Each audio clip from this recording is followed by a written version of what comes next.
Hello, this is Josh from Mass Gun Works. Had a chance to work on one of my favorite rifles, a 30 carbine, also known as the M1 Carbine.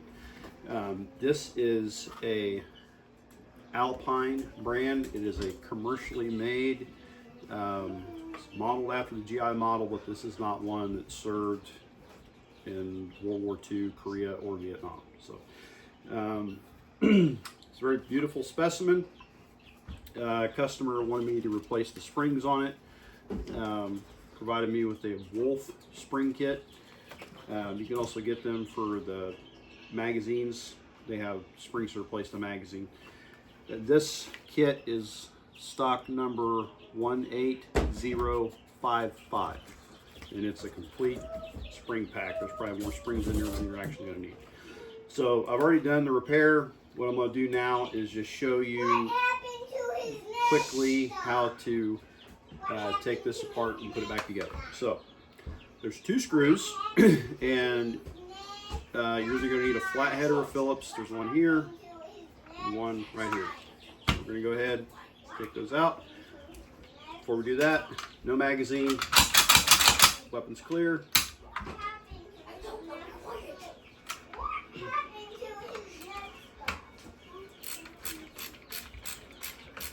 There is a gentleman on YouTube. YouTube channel is Norwich. I don't remember the numbers, but it's NORWHICH. I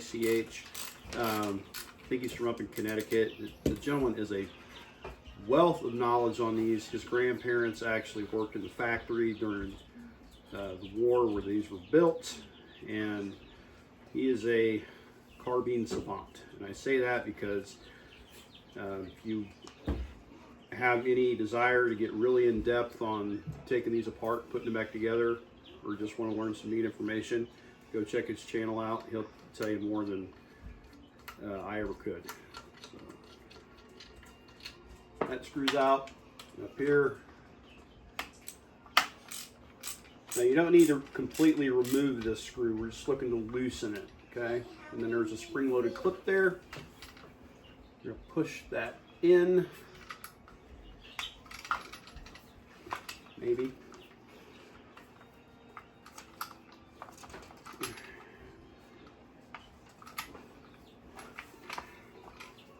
A little looser.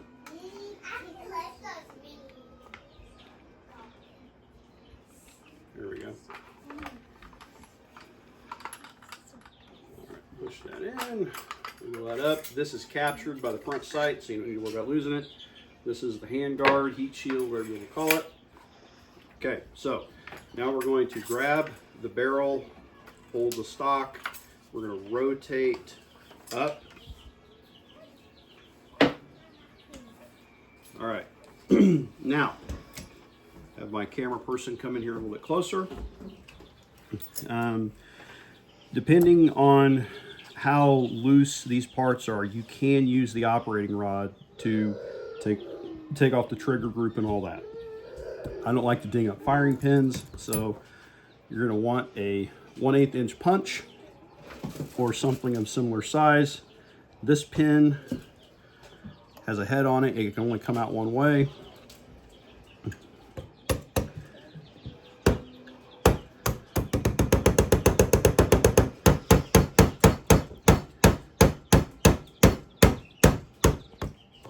This one fits kind of tight. So this will lift up just a little bit, and then there's a tongue and groove here.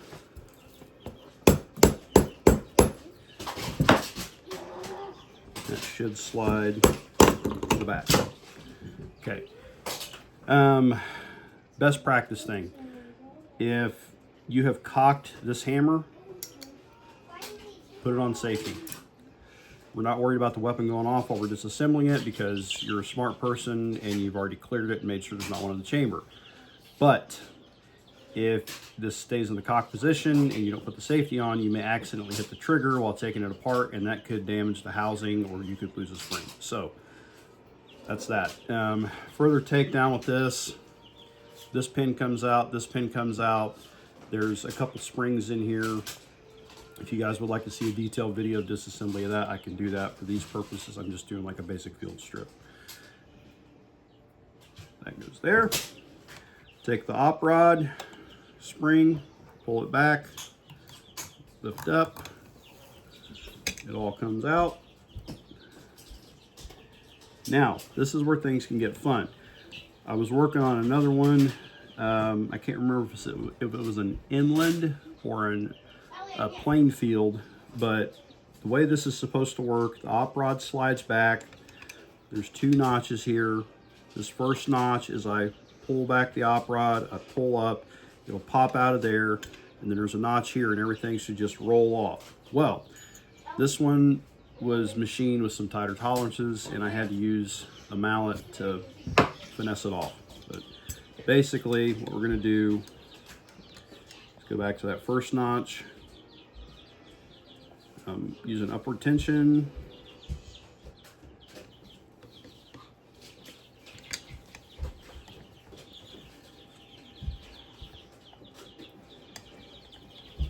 Maybe. That's not going to want to do it. All right. Okay, you need to go up and out at the same time. And then we need to get ears lined over here. Okay. So inside those two ears, that goes right in this channel, right along here.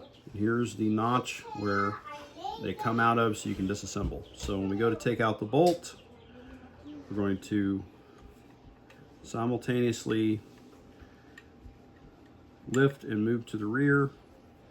This can be rather annoying to get out.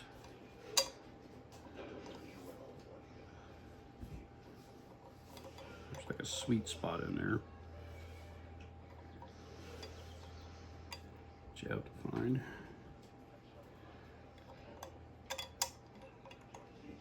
There we go. So I'm rolling it up, but I'm not going to take it all the way back. See those cutouts right there? Somewhere in that area is where that sweet spot is. You just gotta wiggle it, and you're gonna want the lug or the ear on the bolt 90 degrees to the receiver. It just rolls out, okay? Now for the bolt, here's the thing. You ever have to take this apart, you are going to have, absolute have to have a special tool. And I'm sure there's some person out there that's like, oh, I did it without it. Good for you. I can't do it. If you can do it, send me a video. I'll be glad to post it so you can prove us all wrong. So this tool, you can get it on eBay, somewhere between $25, $30. They're pretty simple to make if you're handy. This is just a thumb screw. This piece has two different parts on it. This has got a notch. This one doesn't. For disassembly, you're going to want the side without the notch. For reassembly, side with the notch. Got your ejector button. There's a stem there. Ejector button lines up with the stem. The spade goes in here.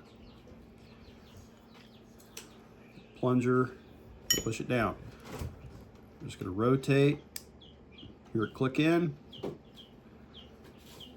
reason you need this tool is because you have to compress and hold two things at one time. Not very easy to do. So we're going to roll it over. Our extractor just fell out again on the other one I was working on. I actually had to pop that out with a punch because the parts were machined to tighter tolerances and it didn't want to come apart. And just undo the thumb screw. Okay, now I'm not going to take this completely out, but you can see that little plunger right there. It is actually, yeah, I'll go ahead and take it all the way out. I don't know if you can see the shape of it very well, but there's a step machined in it. When you go to put it back together, that notch right there grabs that step and pushes that down, okay? So we're going to put this back together. Need to make sure that all my parts are in proper alignment.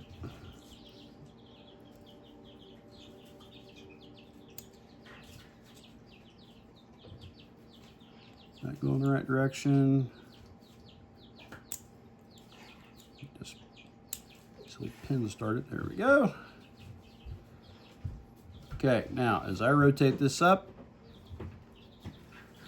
the side with the fork in it grabs the extractor plunger, detent, whatever your chosen nomenclature is, pushes it down.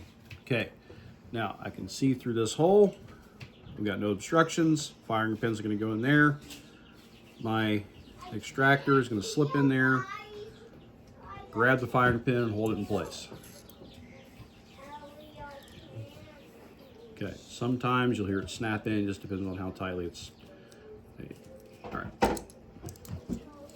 Bingo, all done. All right, now we go to reassembly. So I used some gun grease on this. Some people may use oil. I know there's some pretty staunch opinions about what is proper and what's not. So I chose to use gun grease this time. Bolt goes in first. Just a reverse of the operation. And you gotta try and find that sweet spot.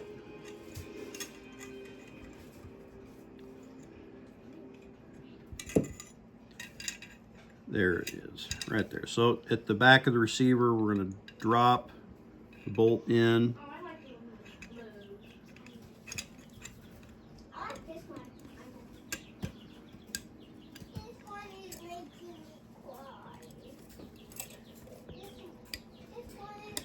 These tend to go back. There we go, right there. Okay. Now, little bonus, headspace gauge. This is a special headspace gauge for a .30 carbine. So if you want to check headspace, you're going to need this. This is made so you can do this with the bolt completely assembled. You don't have to disassemble it like you would with a bolt action rifle. This stepped end goes out toward the bolt. There's a hole for the firing pin to go in, and this allows you to put that in there against the bolt face without having to worry about the extractor. So we're going to drop this in. And we want this to go in and engage and close easily. Okay? That works. Now, if I were wanting to do a full evaluation of this weapon, I would also have a no-go gauge. And with my no-go gauge, I would probably get to about right there, and it wouldn't want to close. Next thing we do, charging handle, same deal. This recess goes around this ear of the bolt, and we need to line up those with that cutout, okay? So again, we're trying to do a couple things once.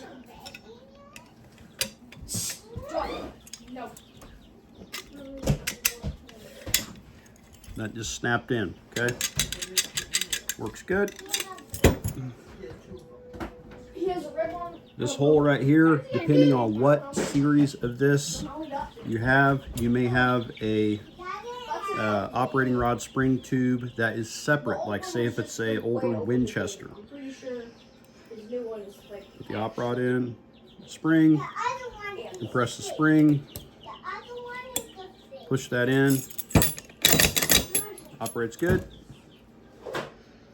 All right, so here, again, I got this on safety because the hammer's cocked. Slide that in there.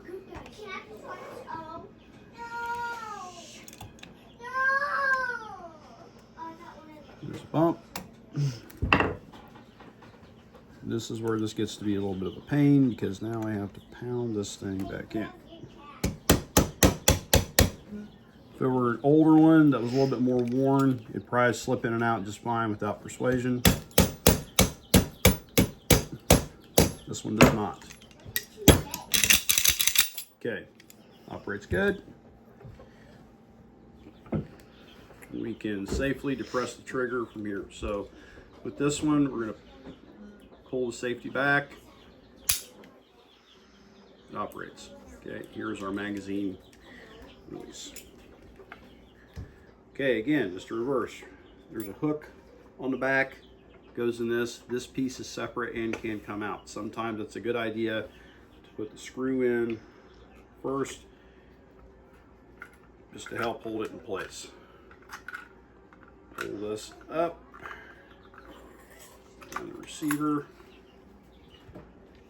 All right, we got a metal tab, goes in under front of the receiver, drops down.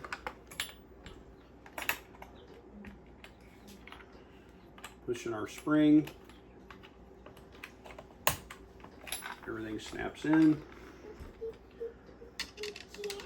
Our screw back in.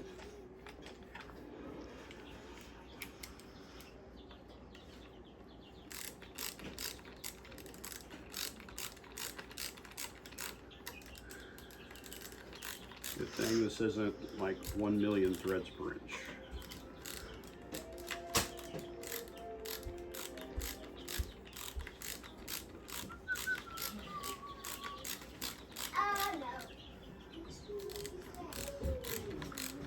Hope you enjoy the noise in the background.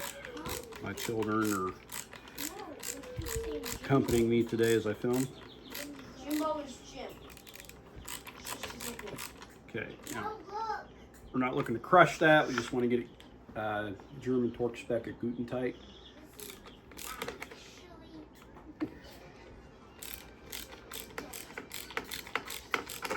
Same thing with this one up here. We're not looking to crush it. Just want to get it snug.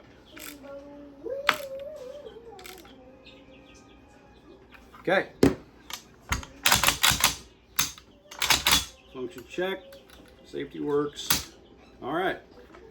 Then we're going to check to make sure our bolt hold open button. Right there. All right. Looks good. Again, this is a 30 carbine or the M1 Carbine. It's kind of a baby M1 Garand action. Very stout, very robust. Love this gun. You can purchase this in 30 carbine. There are also different manufacturers that sell it 9mm, and Ruger has a 1022 clone that made this. Gun is amazing. It's served in 3 different wars, back to back to back. World War I, Korea, Vietnam. They have full auto versions. I don't have one of those, obviously. But yeah, hope you guys enjoyed this. See you next time.